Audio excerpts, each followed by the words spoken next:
મોદીએ ખૂબ સુંદર કર્યું છે અને કરવું જ જોઈએ અને આગળ પણ હોવું જ જોઈએ. તો જ્યારથી સંગઠન બન્યું હશે ત્યારથી આવી જ હતી. એને પૂર્ણ અને સારું નેતૃત્વ નહોતું મળ્યું. રાજકીય કમાન્ડરો એ જ હતા, સોલ્જરો એ હતા, બધું એ જ હતું. અત્યારે આ સરકાર જે પીઠબળ અને જે સાહસ આપે છે, નવા જમાના હનુમાન એવું કહે છે કે પાકિસ્તાને ખતમ કરી દો. આપણા દેશ માટે બહુ ગદ્દારી ગઈ છે લોકો, એના માટે આપણે બદલો લેવો જરૂરી છે. જય શ્રી રામ. આખી દુનિયા અત્યારે ભારતનો જે કરિશ્મા છે, ભારતની સેનાનો કરિશ્મા આજે જોઈ રહી છે. અને 3-4 દિવસની અંદર યુદ્ધની અંદર જે ખુવારી કરી છે ને, મેં 71 વોરમાં પાર્ટિસિપેટ કર્યું છે, પણ આટલી ખુવારી 4 દિવસમાં થઈ નથી.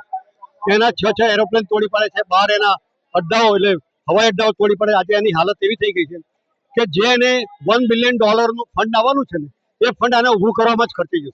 નવા ભારતની નવી ઓળખાણ આખા વિશ્વને જ્યારે કરી છે અને જે પ્રકારે દેશના જવાનોએ આતંકવાદને જડબાતોડ જવાબ આપેલો છે, એ સંજોગોમાં આખા દેશમાં આ પ્રકારે તિરંગા યાત્રાનું જ્યારે આયોજન થાય છે અને ગુજરાતની સાંસ્કૃતિક રાજધાની એવી વડોદરા શહેરમાં પણ સામાજિક સંગઠનો દ્વારા જે તિરંગા યાત્રાનું આયોજન કરવામાં આવ્યું છે, આ અભૂતપૂર્વ યાત્રામાં જોડાયેલ તમામ નગરજનો અને તમામ સામાજિક સંગઠનોનો ખૂબ આભાર માનું છું